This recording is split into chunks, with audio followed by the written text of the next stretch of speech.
Thank you, Mr. Chairman.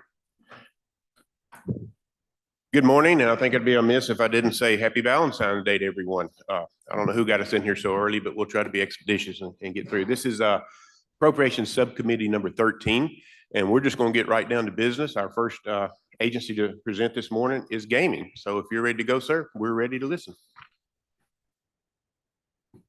Yes, sir. Thank you. Thank you, Senators, for having us here today. I'm Jay McDaniel, Executive Director of the Mississippi Gaming Commission. I have with me my Deputy Director, Ed Wong, and Kerry Watson, who's a program specialist in our office. Hopefully I can answer all the questions, but if not, I've got my trusty staff with me. I've handed you just a brief 10-page PowerPoint slide, just to take for granted that all of you know what we do every day. So I kind of lay out just a few of the things that the appropriation goes toward and the work we do.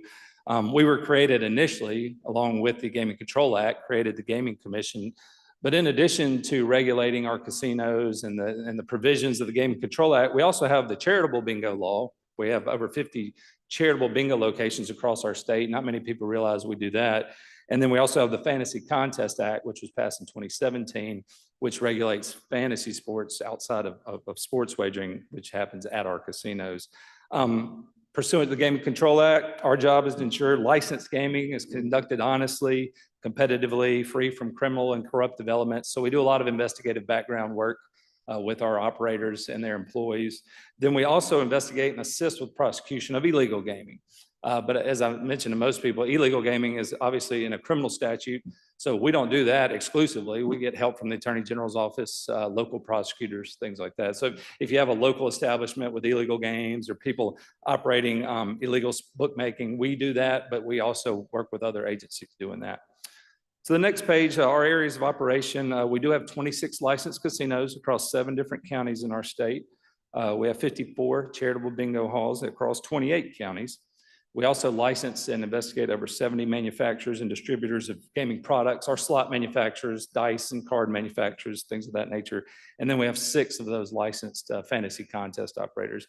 These companies like DraftKings, FanDuel, not only do they operate in sports betting, they still do fantasy as well. It's 2 different areas. Things our staff does on a regular basis, we obviously review applications for those licenses. We investigate the principles of the company. We also have to permit the individuals that actually work on the gaming floor, have to come in. So we act almost like a DMV for gaming permits. They come in, get fingerprinted, we do background checks. And then we patron disputes. If someone has a dispute on the casino floor, we'll investigate and make a decision on that. We also target, if you have internal problems at one of our operators, dealers that are cheating or skimming, we investigate and prosecute that as well. So just moving to our actual budget request, I've got here on the 3rd page, basically our 24 budget and our 25 budget request. The request is for just a little over 100,000 more than what we had this year.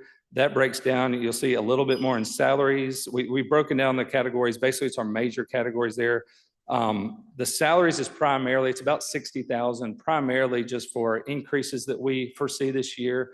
Not only people that are getting like in-service training, promotional opportunities, but just people that are due in the next year for wage increases. I don't have to tell any of you, we have law enforcement primarily in our agency, and we are seeing a lot of law enforcement agencies up their pay, especially in places like South Haven, where we have a Tunica office, Ocean Springs, Biloxi, Gulfport, and it's becoming more and more crucial that we stay competitive with local police departments and being able to recruit talent and retain that talent. So we do ask for a small salary increase for those kinds of adjustments. A little bit of travel. We've seen an uptick in applications for some of our manufacturers. I think there's a lot of excitement that maybe mobile sports betting will happen. I don't know if that will. We'll talk about that in a minute, but we're seeing a lot of people apply in the hopes that happens. So it's increased our travel costs as we travel to investigate those companies and look at those companies. Contractual services, that's primarily, we see a potential increase in our lease in Tunica. We are in DFA offices in Jackson and Biloxi, so we don't pay rent. But our Tunica office, we do pay rent, and we do see a possible increase in our lease payment and our utilities there. And then commodities, very slight increase there. That's just general increase in everything, office supplies, things like that. So that's the nature of the request. The next page breaks down basically what I just told you.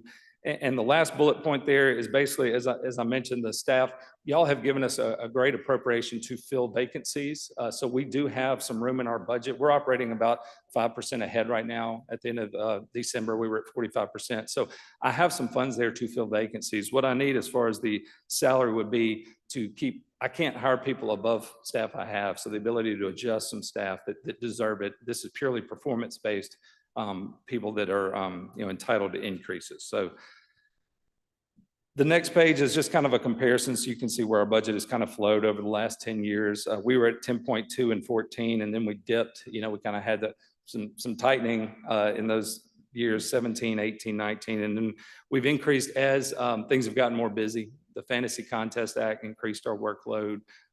Things just costing more. But our pins, we've been able to work with fewer employees. So that's why if you look back to 2014, 15, we had about 120 pins. I'm running about 100, I'm about to go up to 108. We have 120 pins. Obviously, it's hard to just stay fully staffed, but if I can keep it about 10%, 90% filled, that's my goal.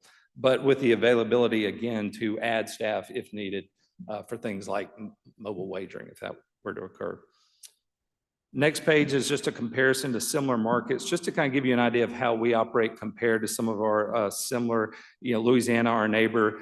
They have fewer casinos, but they do also have truck stop operations, things like that.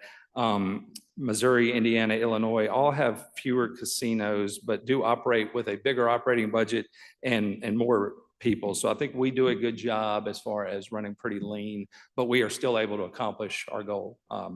So Mississippi, having 26 casinos, is one of the biggest markets outside of Nevada. There are some states with a lot of tribal gaming like California, but as far as commercial casinos, 26 is the next largest after Nevada. So I think we can be pretty proud that we're able to regulate that many casinos in a state with our population size. And then finally, this is a point I just want to bring up. I did put a contingency budget in here. House Bill 774 passed the House to legalize mobile sports wagering. I know that is far from a finished project, but if the Senate did see fit to pass that and we did add mobile betting, that would greatly increase our footprint of what we have to cover. So I would like for the committee and the Appropriations Committee in full to consider escalating ours if that did happen. My estimate would be 400 to 500,000. I'm not saying we would absolutely need it. I'd rather have it and not need it. But primarily that would be employee increases. I would need to hire some technical staff for the testing and the evaluation of these mobile apps across the state.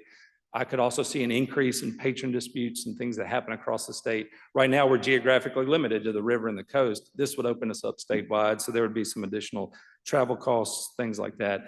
So if we get to that point, I can break that down more for you as to that. We can talk more about that. Right now, it's just a contingency.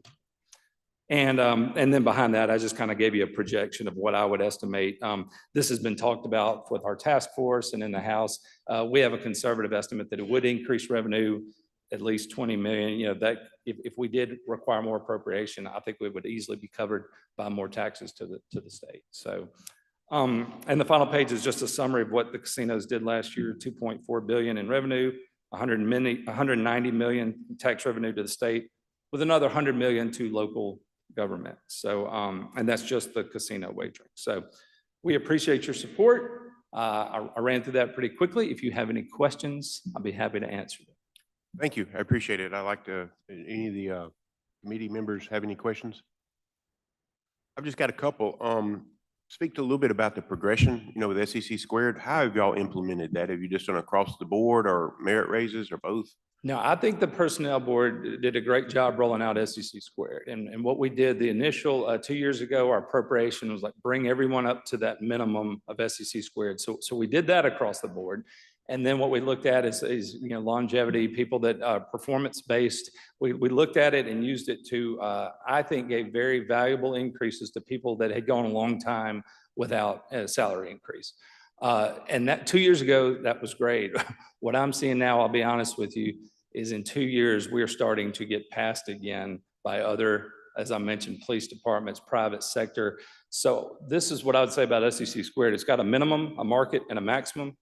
We've always gotten the appropriation we need to hit that minimum.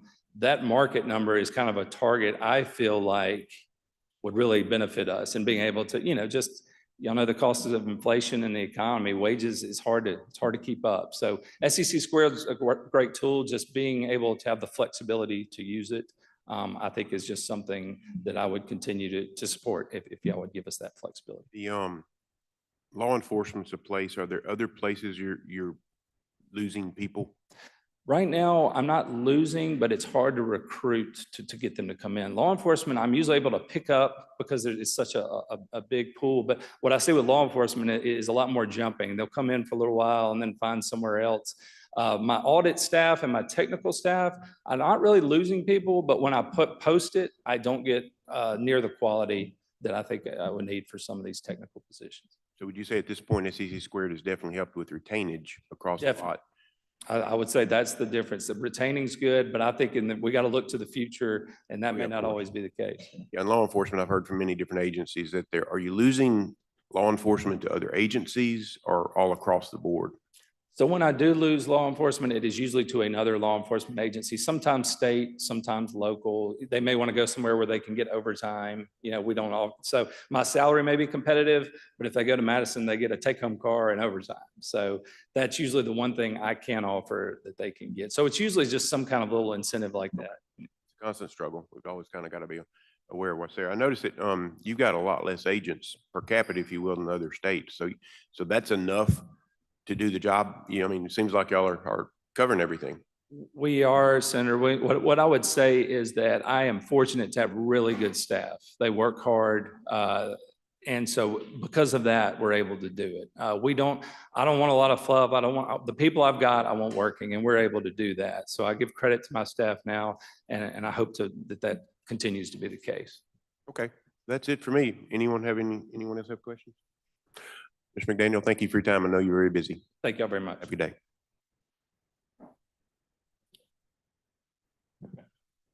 Mr. Johnson, if you're ready, we'll go right into ITS.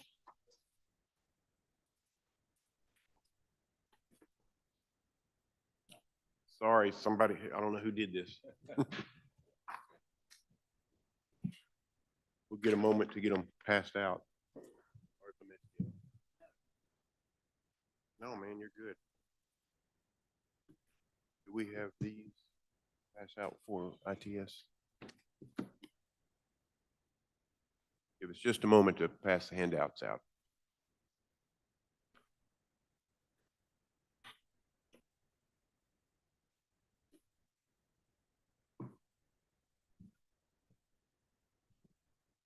Mr. Johnson, if you want to go ahead and start, that'll be great. The floor is yours. Thank you, Mr. Chairman.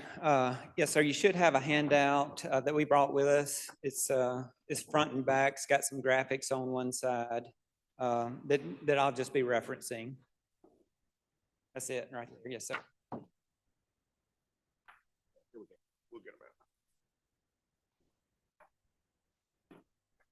So thank you, Mr. Chairman, for having us today and to the committee. Introduce some folks with me today. I'm David Johnson, Director of the Department of Information Technology Services. I've got Stephanie Hedgepeth, our Chief Administrative Officer, Brian Norwood, our Operations Officer, and Holly Sabrignan, who is our Financial Officer here with me. Hopefully we'll be able to leave here and you'll have a little better understanding of what we do, kind of like the previous presenter, and so that we would be able to substantiate the budget that we put before you. So ITS serves as a central service agency for planning, deployment, operation of shared IT resources across the enterprise of state government. Our purview is specifically to state government and universities.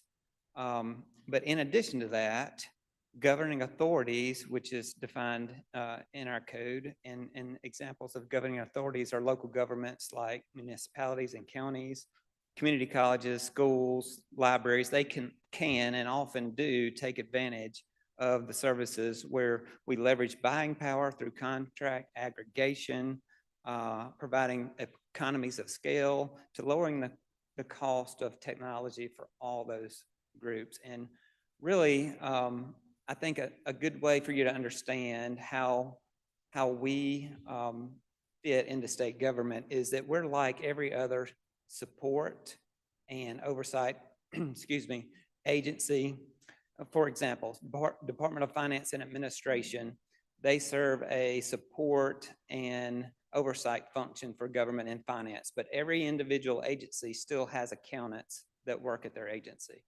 The Department of State Personnel Board, they do the same thing for HR and payroll related issues, but every agency still has HR staff at their agency. The Attorney General, they provide legal expertise and support to agencies, but a lot of agencies still have their own attorneys at their agency. Technology is no different. So ITS is support and oversight, but every agency has their own individual technology staff, and we work with them and support them. So for the benefit of the members, just want to give you a high-level overview of our funding model to the committee. It's a dual funding model.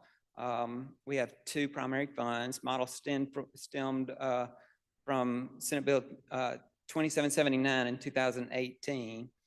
And it's a solution for us to cover our base costs and also provide central and effective way to share IT services across agencies and pass those costs along to the agencies where applicable to leverage federal funding and also leverage cumulative buying power.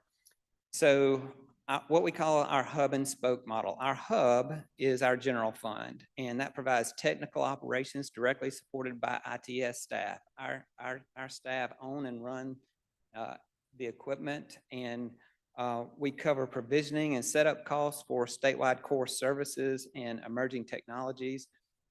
Let me give you some examples of some of those services, so hopefully it'll resonate with you. Our mainframe environment, we support DFA, and that supports SPARS, our legacy HR and payroll system, where pretty much all of the state paychecks go out. We support that system. And MAGIC, the finance and grants ERP. This also includes our state data center facility, where critical systems are housed and run in that facility. Some examples of that are Department of Revenue's income tax system and public safety driver's license systems. So other services involved that are paid from that fund are our core data and voice networking, providing voice and data communications across the Jackson area, the Capitol Complex, as we call it, and basic IT procurement services, our core network, perimeter cybersecurity defense. Those are some of the things that are paid for from that fund. And then we have what we call our spoke, or our special fund. It's spending authority only. We pass through costs with no markup as our agencies consume IT shared managed services. These services include cloud services, the internet, remote local networking, and virtual private networking, which is a function of cybersecurity. So those are some examples of the expenses that flow through our budget. That spoke fund is a consumption-based model where agencies get to choose based on their need, and they only pay for what they use. They can increase that usage, they can decrease that usage. So at the top of your handout, to get to the actual budget request, our budget request this year, total budget request is $53.9 million for FY25. So over time, our request has generated efficiencies, and for the previous 5 years, we have asked for a total net decrease over that period of time. We had basically level requests. 1 year we had a small increase, but in 2023, we realized some operational savings and voluntarily requested a reduction to our budget of almost $2 million.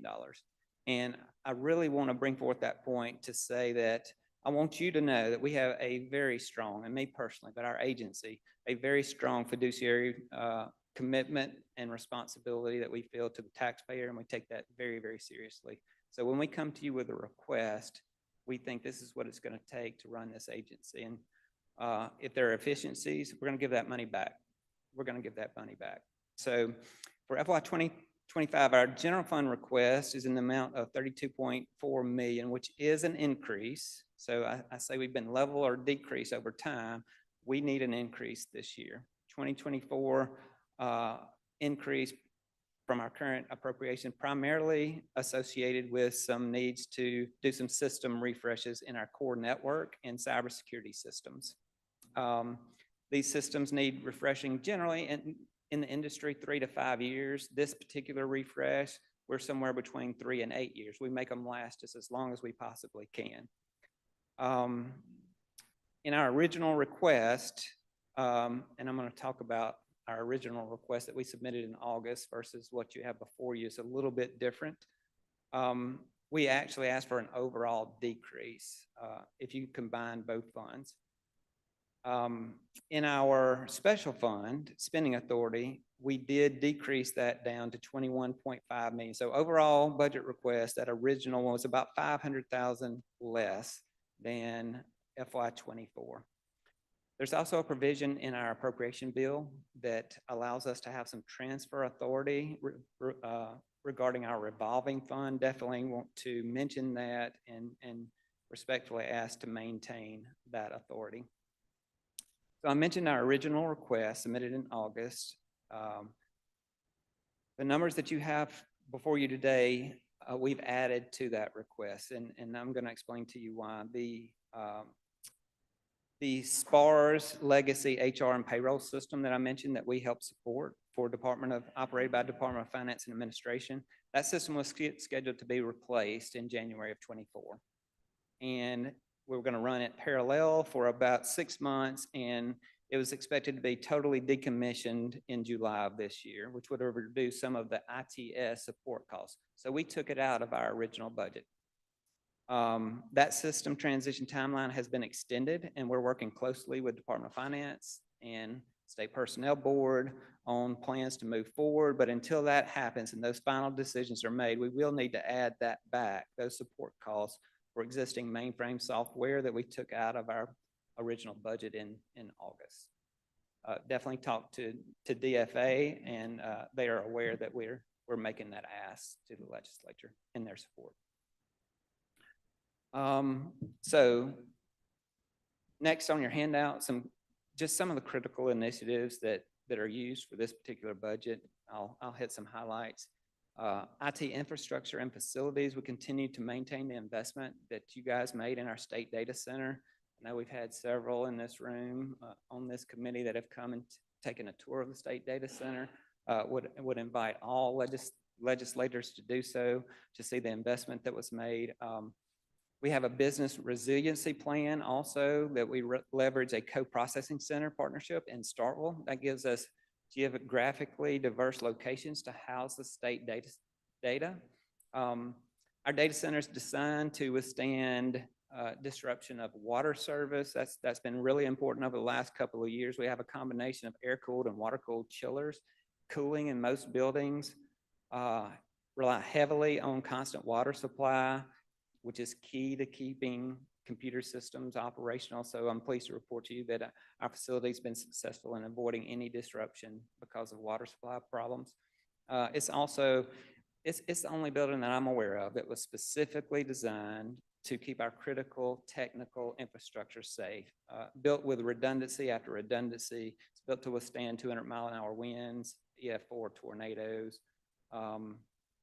It's the hub of our state-owned fiber route that runs across the Capitol complex and supports voice and data communications across over 50 buildings. That's how we exchange information across state government in the Capitol complex. Moving on to telecommunications and data network. Last year, we completed a migration to a new fiber-based network, and this network benefits not just state government, but all levels of government that I mentioned earlier. A lot of the locals and a lot of the schools take advantage of these services. This migration has allowed agencies to make business decisions to cut costs while at the same time substantially increase the availability of services. And a lot of times you don't have those two that go hand in hand, but in this case, it did. We moved from an aggregate of 18 gigabit per second to 155. That's about over a 700% increase in available bandwidth for agencies. At the same time, we lowered cost and spending somewhere between 40 and 50%. It's closer to 50%. So agencies have the ability to conduct their business at a much faster speeds with more throughput at a lower cost. And that's just a great example of what we're able to accomplish through leveraging these contracts and economies of scale. Cybersecurity, as you know, this is a very important topic.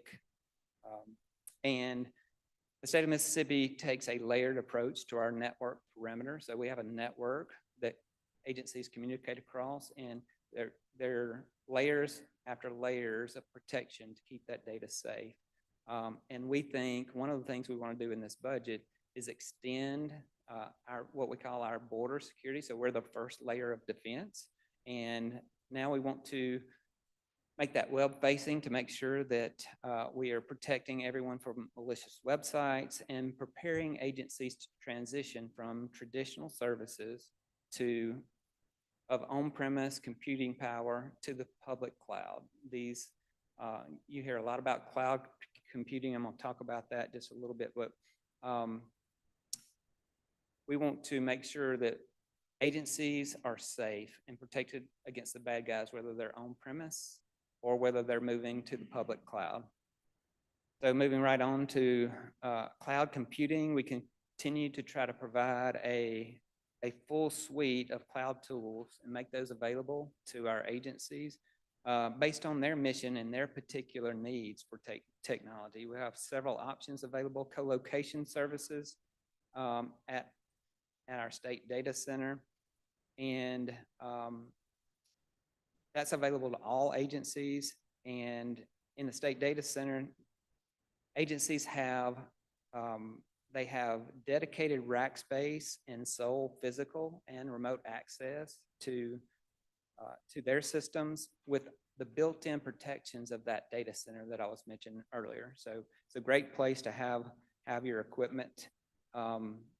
Interest has obviously been growing in the area of public cloud, and you guys definitely know about that. Just signed a huge deal with one of the public cloud providers.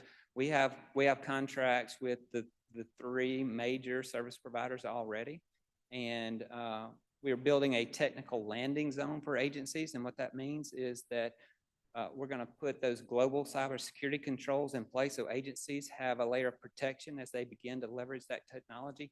And then they have the autonomy to protect their own data in their own specific way beyond our global basic controls. So there's that combination and partnership between what we do and what the agencies do and those responsibilities. So really want to give agencies options in how they're going to accomplish their mission through technology. Procurement, enterprise procurement, IT procurement, we know that new technology purchases becoming harder and harder to procure using traditional methods. We definitely need to continue to improve the speed while maintaining the integrity of the process to keep competition at a very high level. Currently modernizing some of our internal tools to give agencies and vendors, which are all part of the process, better real-time information and built-in features to be able to do that. Personnel, heard your discussion earlier. Definitely want to tell you what we've experienced as far as workforce. We have definitely reviewed the effects of the pandemic, both the pandemic and SEC Squared initiative. And what our request is that we reestablish our ability to staff up to 132 positions, which is level with 2023. We had that authority in 2023. It was reduced last year by 5 to 127, asking for that to be reinstated to 132. And I can't say enough to commend both you and the State Personnel Board for the work that's gone into revising our classification compensation plan for state government. I think it's a great first step in moving toward a more competitive environment for state government. We want to hire and retain talent. I believe you hear me talk very much, you'll hear this, that our greatest asset in any organization is our people. And to build great agencies, we got to have great people. And this is a tool that we're being able to use to do that. So I think it's also just a first step, that this is a multi-year effort. And just like every other agency and business, we've been struggling over time with recruiting and retaining staff, but the trend is turning. So last year, we were able to not have any attrition in last fiscal year. And actually this year, for the first time since the pandemic, we have a net positive hiring gain at ITS, which is great. We are implementing what I call a responsible plan to fully utilize that flexibility that we have. Our intention is to reward high performers with merit-based increases. Very clear about that. So our request includes increases for progression in salaries. The employer share increase of PERS is included there. But also the appropriate level of funding for vacancies that we currently have, and to reestablish those 5 positions. One of the things that I want to say is that we really need to establish the correct baseline. So just some statistics from our agency. You were asking about when you do have attrition, where are they going? We've kind of kept up with that over time at ITS. And it's a relatively small percentage that is transferring across state government. About 20-25% for us are transferring. There's 30-35% that are retiring. So what's left? That other category, which is right at 50%, are leaving state government. That's our experience at ITS. For our staff, we have about half of our staff are in zone 1 of the SEC squared implementation. And what that is from start step to 10%. So it's entry-level pay. About half of our staff are there. About 70% of our staff are under the midpoint of zone 2, which is, State Personnel Board has described it as minimal directly related experience. So our increase in hiring for this year has really been around entry-level people. Where we're struggling is to hire more experienced people. We can get entry-level, and we're going to keep some of those over time, but we're definitely having difficulty hiring experienced level people. Definitely, I know this has been over several years, including the pandemic, but for our industry in particular, remote work is hugely important to being able to compete with talent, and definitely ask for your continued support in that. So just summary. Oh, excuse me. The backside of your handout. Definitely want to talk about that. So our role in state government and where we fit. The backside of your handout has the total IT spend across state government for last year. It's about $345 million. And so if you see that top graphic, the bar that goes across, about 267 million of that is non-salaries, and about a little less than 80 million, 79 million is for salaries. The blue line, the blue part of that graphic indicates all the rest of state government, and the orange part there is what ITS spends on technology, which is about 10%. So general fund request, 32.4 million, special fund, 21.5, maintaining that transfer authority, respectfully request that, and to restore funding for salaries of 132 positions, Mr. Chairman. Thank you, Mr. Johnson. Appreciate it. Do any of the members have questions, or Senator Robinson? Senator Seymour? Thank you, Mr. Chairman. I just got one in your layout there. When you talk about evaluations of like a state agency or institution is wanting to purchase new equipment or software, does your agency have the ability to stop the agency or the institution from purchasing software or hardware from the aspect of compatibility or security reasons? So we are required procurement entity for state government. So in state government, when you purchase anything, you have two oversight entities. We are over the technology, and Department of Finance Administration is over everything non-technology. We are here to facilitate the process, not make the individual business decisions that the agency decides. When an agency decides that it's mission critical for them to buy IT equipment, then we facilitate that purchase. We are not making the business decision about what they purchase or whether to purchase it or not. You guys give them the ability to make that decision through their technology budget that's part of their budget. Did that answer your question? Thank you. That's good. Maybe a little clarity, and I may not understand right. With the agencies, they can go out on their own basically and buy up to a certain dollar amount. When it exceeds a certain number, it comes to you, to y'all's board to kind of look at. I don't know if bless is the right word, but to have input at that point. Is that correct? It is. There is a delegation amount that goes to the agency at a lower level, and then subsequent purchases do come to us. But again, the primary responsibility for us is to conduct the process in a fair manner to create competition. The business decisions are mostly left up to the agency about what they will purchase and why. Part of that is our state network. We need to know what's going on at making sure compatibility, safety, all those things are there. And that's why you got, one of the reason ITS is in that conversation, correct? That's correct. And we share those resources and we standardize on those particular things that we share and that the services that are provided by us. Yes, sir. Thank you. Any other questions? Yes. As far as your general fund request, is the increase all in salaries or where is the increase located? No, sir.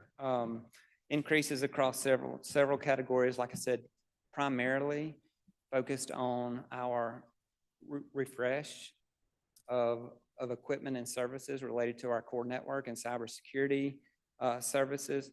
There is a infrastructure component of that increase. So I can talk about that in a little further detail. Could you just provide the committee with like where each of the increases are and a description of each?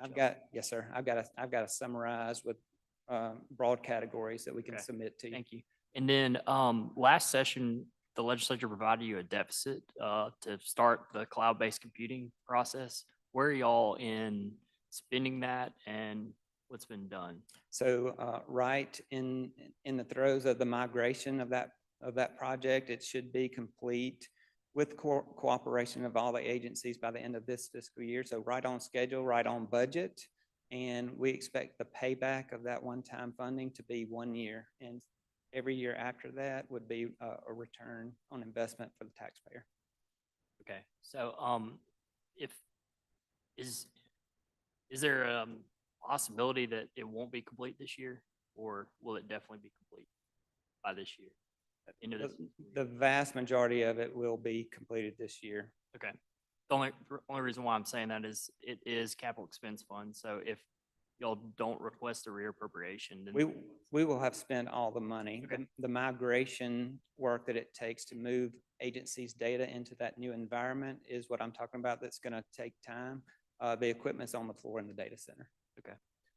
So at a number of our subcommittee hearings, we've heard from them that their licensing system is no longer in place, or the individual that was servicing their licensing system is retiring. Have y'all looked at possibly doing a licensing system for the state? So For those small boards and commissions? we do. We have one, and I think there is some confusion there, and may need to get some details to talk about that a little further. But ITS does provide a licensing system that a lot of local boards and commissions use. My last numbers were, I think, eight or so agencies use that system. There are over 50 license types and about 77,000 licensees across our citizens that are licensed. So there is an option for agencies, those small boards and commissions, to use what we have in place. It is reusable. So I think there's 8 agencies that use this company for this licensing system. And so each of them, in addition to what they were already requesting for just general operation costs, were increasing their expenses by at least 10 to 20 to $30,000. So definitely be glad to try to understand a little more about what the need is and if we have a solution available. Thank you. The deficit, the 5.5 million was the deficit he just alluded to for the cloud-based implementation. Is that correct? Yes, sir. I'd like to go back to the people that you're losing, the 50% that you're losing to the private sector. Obviously, salary's part of that. Are there other things, last speaker said overtime, a car were incentives that took people away. Are there other things that maybe are rigid that if we were flexible on that might help that retainage? Salaries, number one. I would say number two for us, and again, IT is unique in this area. I don't think we're unique in a lot of areas, but in this we are. It is remote work. The ones that we have lost are going to fully remote jobs. That would be number two. Yeah, that space that is there. One other question, I think, at the beginning, you talked about your commitment, ITS's commitment or obligation to state agencies, and then what I've been referring to as the locals, education, local governments and county governments. You guys basically, there is an option or a tool in their toolbox. It's up to them whether to use that tool or not. Am I correct in that? With agencies, there's more requirement with a lot of metrics, but as we talk about cyber, we talk about housing in the data center and those things. Those are things that you've made available to our local assets, but it's their option to use them. Absolutely correct. Okay, just trying to understand that. One other thing, kind of a general question. In years past, a lot of times we'll see agencies come in with some pretty good numbers for hardware upgrades, AS400s and things of that nature. Pretty much going in the direction of cloud-based. As we go forward, should we see less and less hardware requests at the agency level? We may be spending that money in cloud-based functions, but not in hardware-based functions. Is that a good proper? Very correct. We have over time, we have seen an inverse relationship between equipment spend and contractual services spend. And so, there's a baseline of equipment that state agencies, including ourselves, need to maintain. But in general, we have seen a shift from equipment that is on-prem, that their agency staff runs and operates and maintains, to managed services through cloud providers. You're absolutely correct. Okay, thank you. Thank you. I have a few other questions I may just ask you when we get a moment because we're out of time, but one last. Any other questions? Thank you, Mr. Director, for being here. Thank you for your time.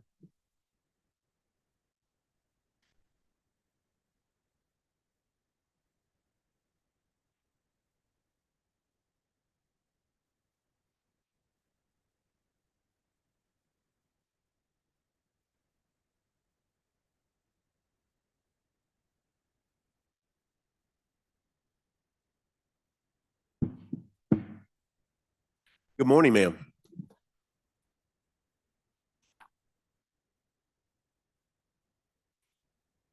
Thank you, ma'am.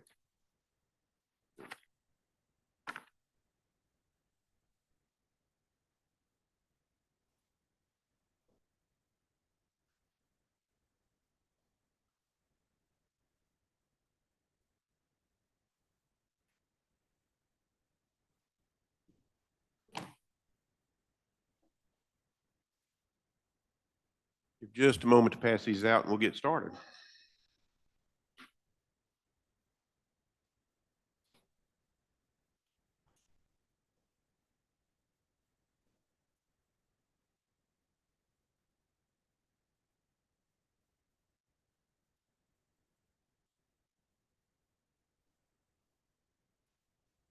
Ready?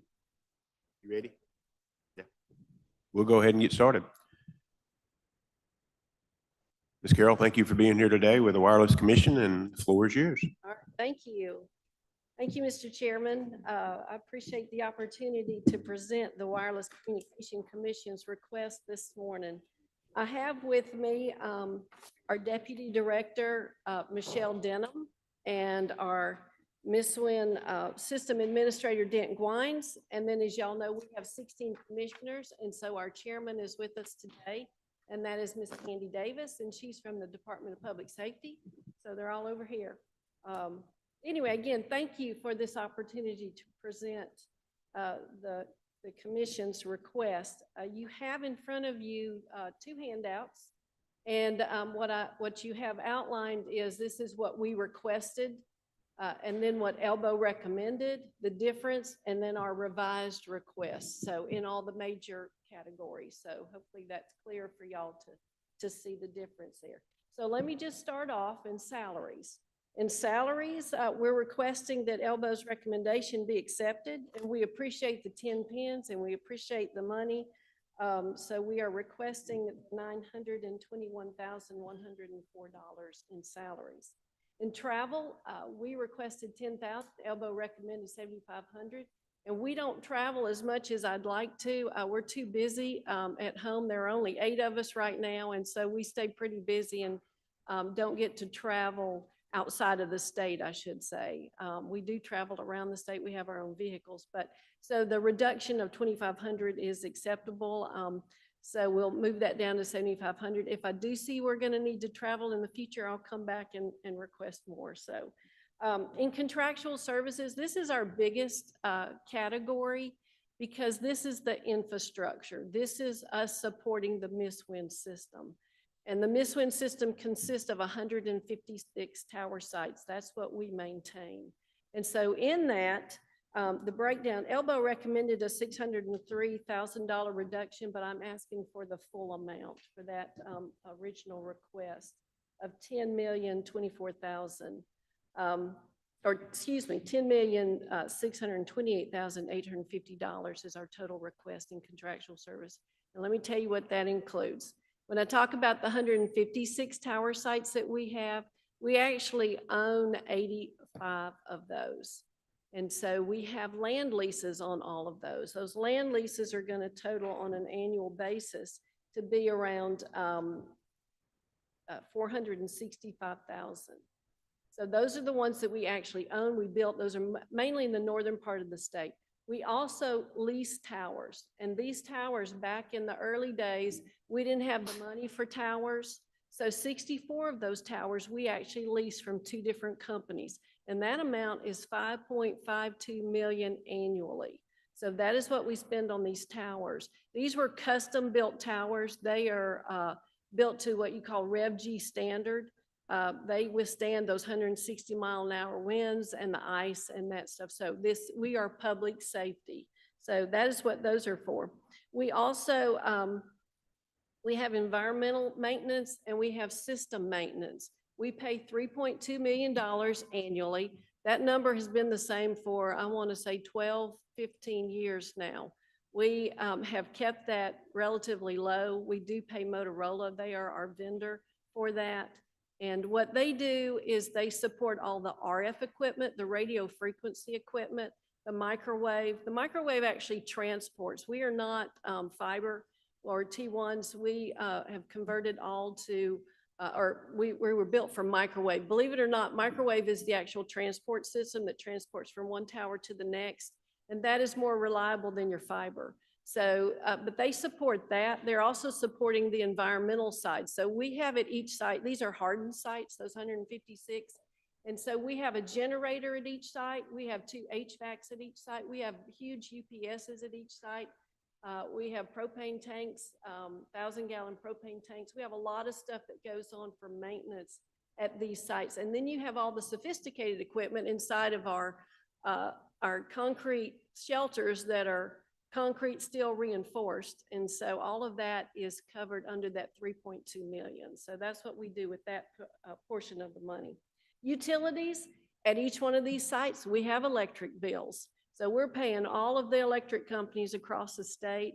And so that usually totals about $790,000.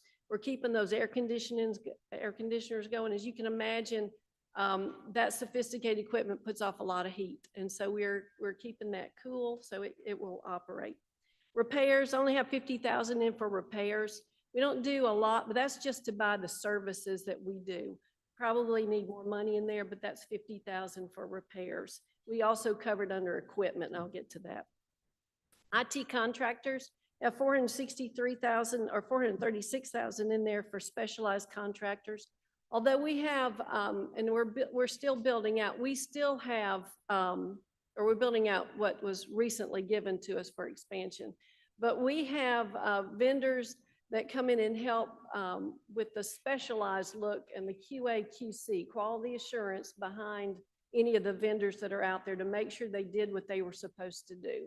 So that is what we use that money for. And then administrative costs. We have 160,000 that we have in there for administrative costs. The majority of that is going now to ITS. We've been paying for T1s. We just converted to Ethernet. We converted our last one 2 weeks ago. So we expect that there to be a reduction there, but I expected that reduction this year. And so anyways, I'm waiting until I get the reduction to reduce it. So anyways, we have cell phones. We have we have one big copier. We pay MMRS, we pay FedEx. We have some legal fees. So we have some administrative expenses in there. We do buy paper and pencils, but it's not much.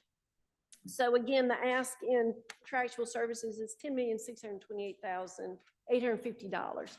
And then when you get into commodities, we're asking for $113,849. The majority of that is propane. We talked about those 1,000-gallon propane tanks. Most of this goes for propane. So we are filling up those tanks as we use it because we don't want to be, we want to make sure that these systems operate. What happens is at these sites, if the electricity goes down, the generators kick in and they run on that propane. So this past Sunday when we had storms, we had 5 sites that went on generator power, and it's an automatic transfer. And so it's again a sophisticated system, but it transferred over, so it used some propane this weekend. So, but none of our sites, there were no issues. They just automatically switched like they're designed to do. So. So that is our number one issue that we're asking for in commodities is to make sure we have enough money for that propane. We do buy some supplies in there, some equipment.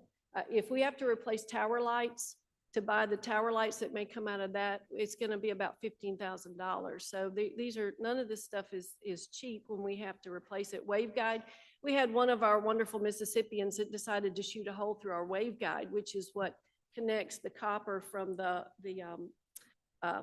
microwave down into the system, and shot a hole in it. Well, those things they're all insulated with copper. So when you shoot a hole in it, you've got to replace that entire waveguide.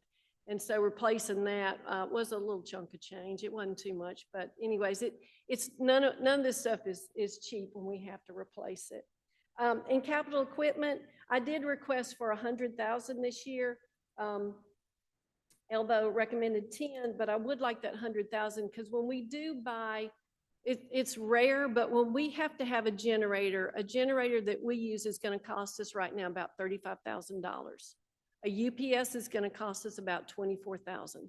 So I can't take too many hits in that area without needing some equipment. I'm not saying we're going to have it, but I don't want to come asking for a deficit. I'd rather have that money, and if we need to buy that equipment, we can buy it. So not asking for any money, no vehicles. We got some older vehicles and we keep running them.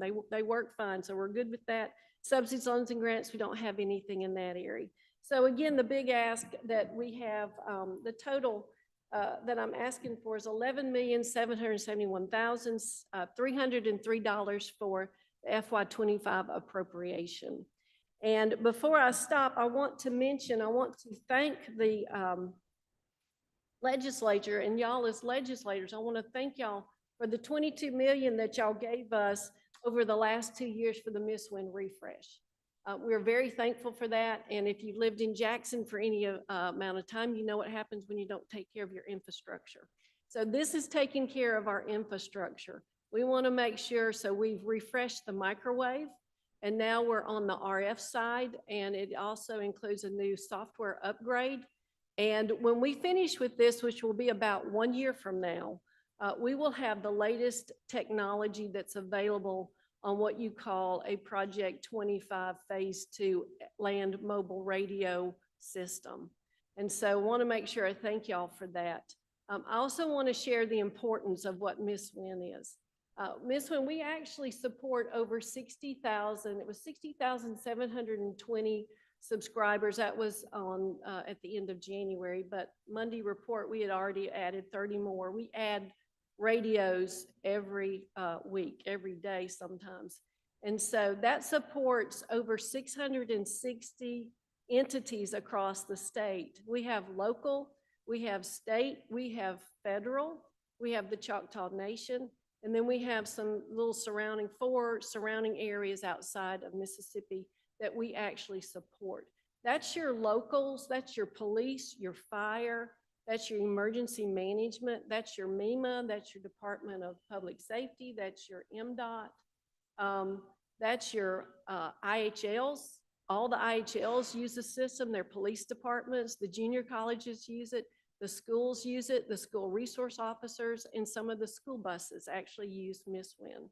So they have the availability to them of using this system. Ambulance services, I forgot to mention NGOs. We have ambulance services, utility companies that actually utilize the system. So we are covered across the state. And so if I can take you back a year, March, to Rolling Fork, when the tornadoes came through at 8 o'clock that night, that Friday evening. I don't know where you were. I know where I was. I was glued to the TV. And the sites, the lights went out when the tornado came through. There was no electricity, no anything. I think there were 1,000 utility poles that were down over that storm.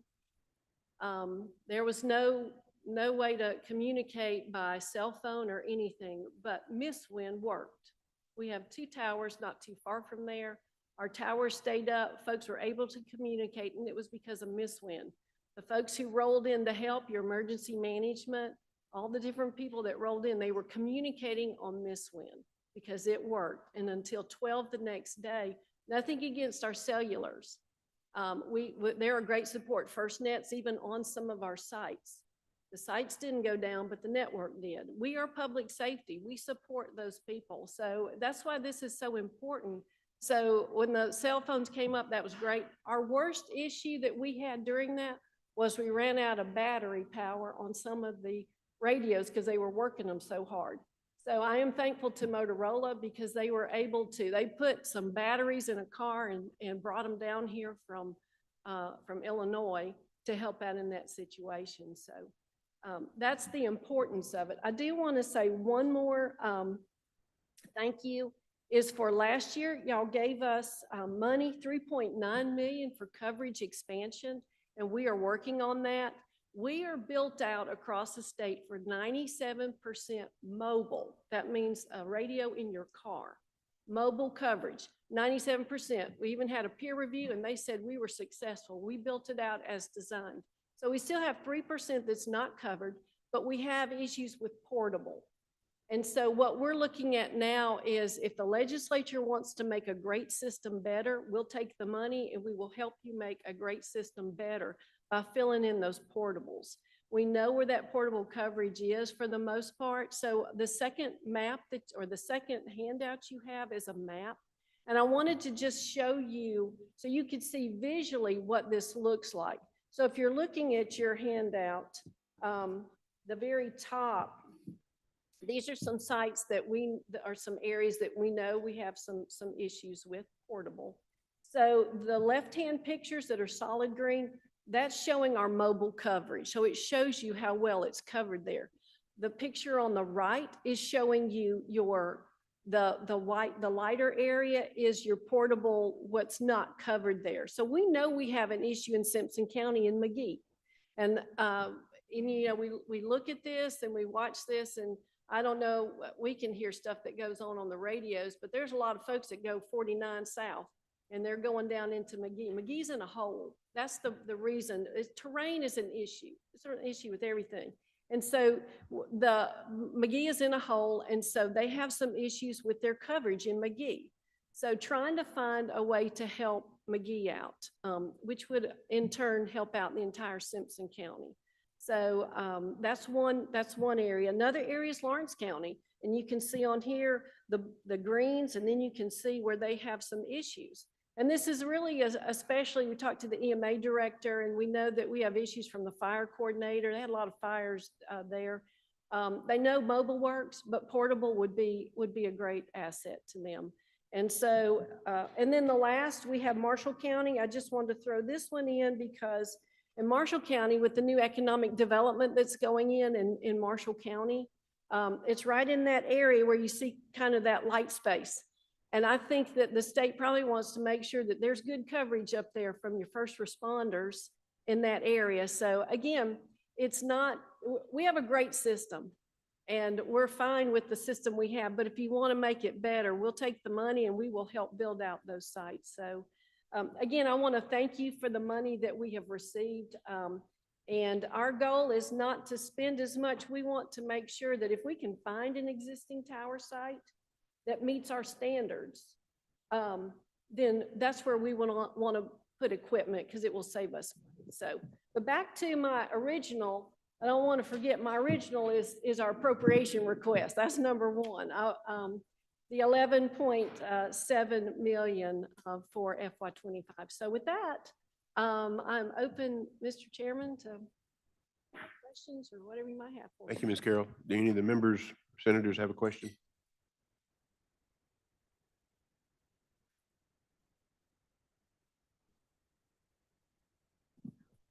Can you tell us if any of the subscribers on the network are volunteer fire departments or of that nature on there?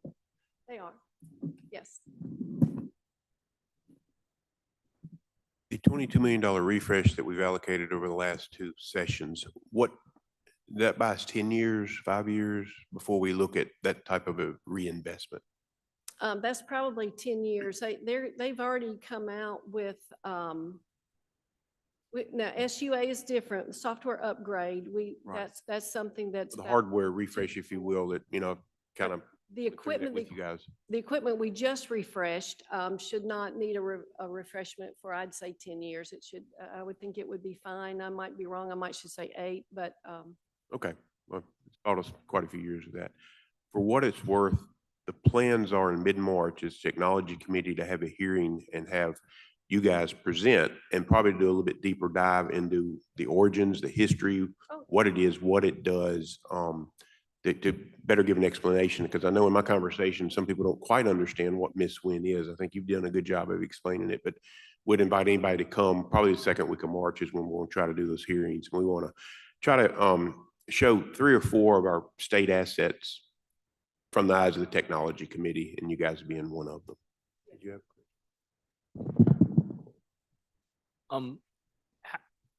Of the $11 million that was given in capital expense, or I guess 22, how much has been expended so far? We have spent right at 11 million. Okay. And we have the remaining 11 million. I have some invoices that are sitting close to my desk that haven't gone through yet. We're receiving equipment right now. And so there's the GTRs, not that you want those details, but some of that's been a little bit slow coming in for Motorola. And so it's coming in, and as they're coming in, they're putting it out. And so so the work is continuing, but so to answer your question, 11 million has gone out. Did those funds replace all the generators and the UPSs on all the sites?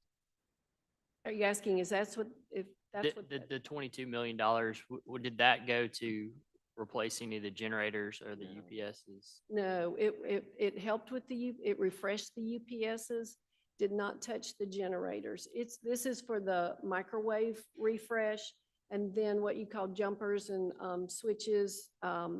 Those have been replaced. The battery modules, all of our microwave runoff batteries as well. Again, we're the sophisticated backup, so it did not do, it was not that. It was other specialized equipment for the actual system. Okay, that's what I just wanted to make sure, because I Yes. saw in your budget request, you're requesting additional funds for generators in case. So I didn't want, I just No. wanted to ask if No. those funds were just for the system. Or It's the system. Okay. Generators are in pretty good shape, although we have a project, we're gonna sand off the top of them down on the coastal area because they're losing some of their paint, but they're still working. So they're in pretty good condition, so. When you say refresh of the UPSs, that's basically new batteries, isn't it? It's basically batteries. New batteries. I mean, you Yes, mentioned a sir. moment ago, 24,000 is a new UPS, but we go in and refresh those batteries through that life cycle probably several times before the whole. There's a component in there that they also replaced in the UPS, and what they did is, but it also, that UPS can hold 72 batteries. These are big UPSs, and so yes, it's. Okay, okay. Anybody have any other questions? Well, thank you very much for presenting. We appreciate it very much. And, yes, ma'am. Before I ask for a motion, just remember subcommittee number 13 at 10:30, unless we get in session longer, we will be meeting in 210 to meet with the military and Veterans Affairs. I would entertain a motion.